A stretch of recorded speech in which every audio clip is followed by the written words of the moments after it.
there's different styles of photography out there. You get the more posy magazine type of photography, and then you get the more documentary style, and then you also get like a mix and match, and there's quite a few other styles. But I feel like documentary style photography, specifically with regards to weddings, has become so popular in the last few years, and that is also what my style tend to lean towards.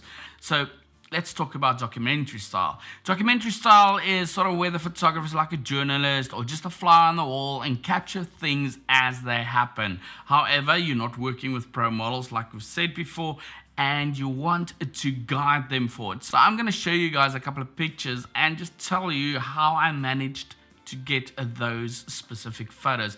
And this is the first photo or sort of moment, and you can see there's actually something happening with regards to the couple. What happened was I took the guy away from her and whispered something in his ear. And what I told him was that I want him to come from behind while she's looking at me. And when he gets to her, he needs to grab her and scare her. So he needs to go, wah, and scare her. And then from there, I'll take the pictures or whatever happens. Now, obviously, the point of this is not to take photos of her face being scared, but rather laughing. And that is basically what happened here, was she was laughing and just sort of enjoying what was happening. And sometimes the groom will pick up the girl and swing her around, or they'll cuddle or whatever, and you just keep on shooting whatever happens. Now, this tip I got from a friend of mine in Switzerland, and she was kind enough to share it with me a couple of years ago. So it worked like a charm, especially if a couple is sort of, you know, shy and reserved and not sure what's going to happen. Now, I want to backtrack a bit, guys. The way I start a shoot with a reserved couple or a more shy couple is normally with a long lens. In my case, 135mm f2 lens is my longest lens in my bag, and I'll maybe use that and tell the couple to go and walk. And we're going to talk a lot about walking at the end of the video. But I'll tell them to go for a walk and then come back, and as they walk back away from me, I'll photograph them and coming back, and maybe I'll give them an instruction or two. Getting back to the photos, this is a bride. She was sitting on a bed. It was just after she got dressed. Asked her to sit there. She wanted a veil shot. I pulled the veil over and I held it like this and shooting through the veil. And I asked her to sort of look in a certain direction. I gave her a spot on a wall. And I said to her, on the count of 3, I want you to crack out laughing. Now, the first laugh is going to be awkward, but the second or maybe the third laugh is going to look authentic. And this is what happened here. So with this specific image, I just took what happened and made it better, if I can call it that. So we were walking to a different spot. The bride didn't want her dress to get dirty or too dirty on the dusty road. So her bridesmaids all lifted up her dress. I looked back, I saw it, and I said, whoa, whoa, guys, I like what I'm saying. Let's arrange this a bit. So I actually was standing on the other side, and for the photo I came on this side because I wanted to shoot into the light. All the bridesmaids already had the dress in their hand, and for this, she started walking, and I told the bride to look down like she is there, and I told all the girls on the count of 3, crack out laughing, and I took the shot.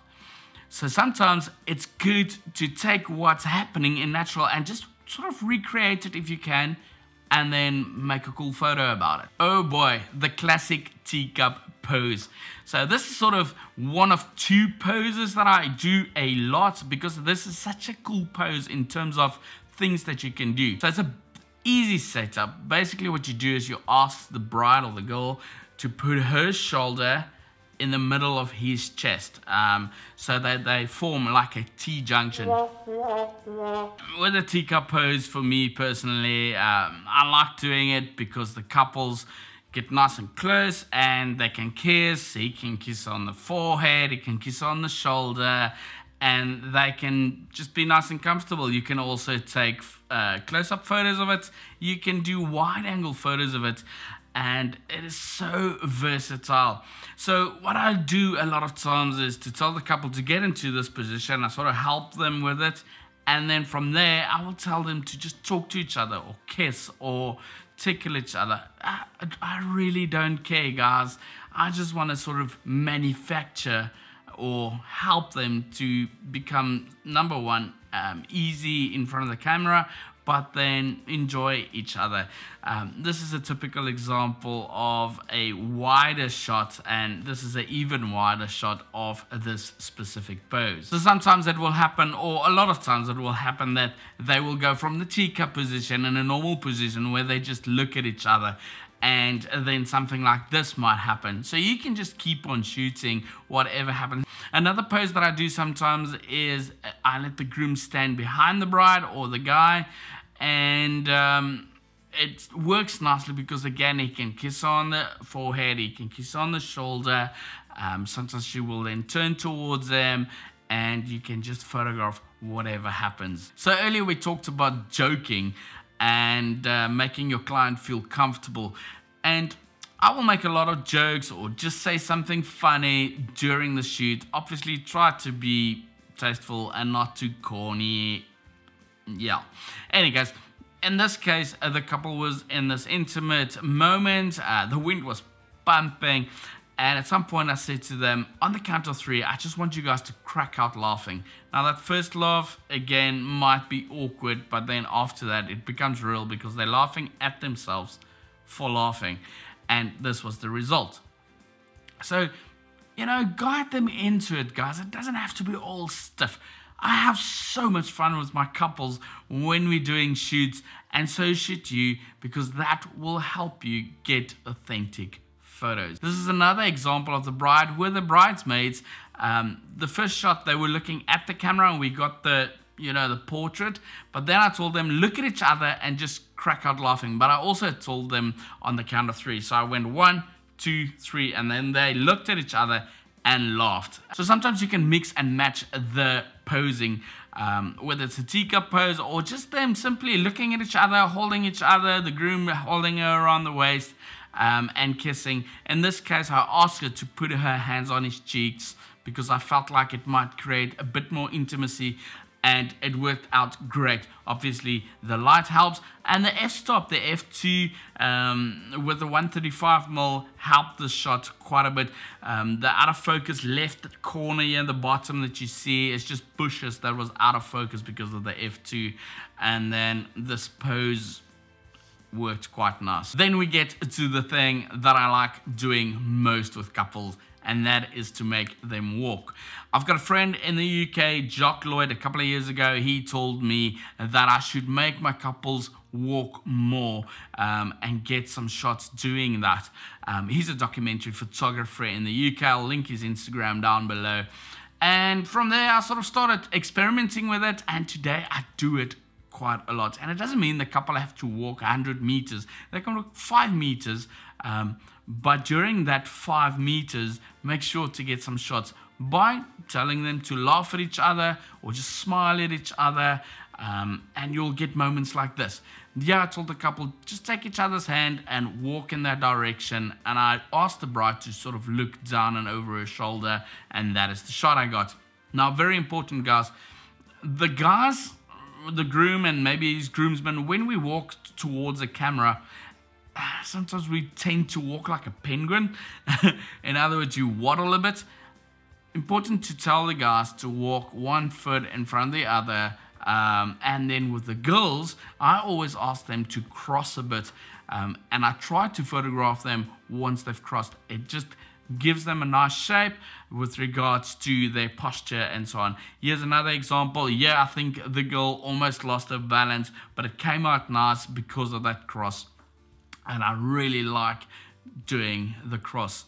So another thing that I want to encourage you guys to do is to make the couple's personality come through in the photos. And that means that you'll sometimes just have to give them time alone, let them just be, or ask them questions. Ask them, what would you like to do, or what kind of person or people are you, and are you playful? And if they are, ask them to maybe do something. In this case, the couple was very comfortable with me and in front of the camera, and at some point he picked her up and that is the shot I got from that. Yes, she jumped on his back, and it was such a sweet moment to capture. The biggest thing with documentary photography is to stay focused during a shoot. A moment like this happens within a split second, guys, and if you're not focused, you're gonna miss it.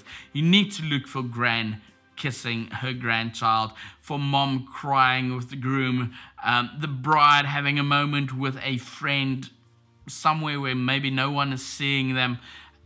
Just be focused, guys, and you'll get the shots. So with walking comes support. I call support maybe another pose, not quite, but basically I tell the groom, or ask the groom a lot of times, to help the bride walk through the bushes. So we'll be in the bush and take a couple of photos, and now the sun is set and we're on our way back to the venue maybe, and they're walking out, and instead of just walking out with them and chatting, I use the opportunity to shoot.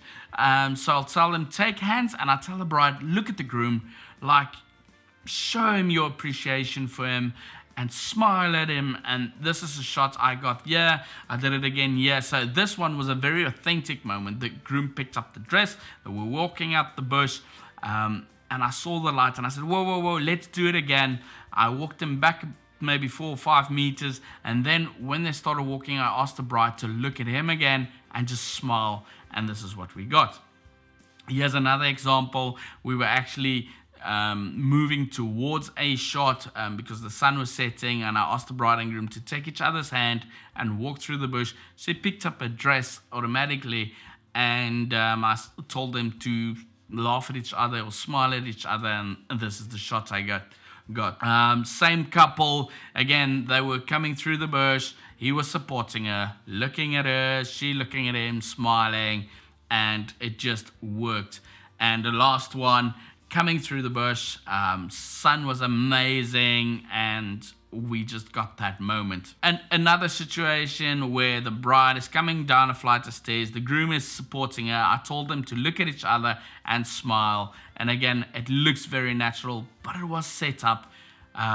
But I would say most of it was natural, even though I just told them, come walking towards me, I want you to support her coming down the stairs, I want you to look at him. So walking photos for me, whether it's the couple or maybe just the bride or just the groom, works so nicely. Here's a bride walking into the sunset. Here's another just walking in the field. Here's a couple just coming down the road. They're not even touching each other, but their eyes are engaged. The bride lifted up her dress a bit. She had nice shoes on. And again, look at the cross of her feet. That's where I photographed her.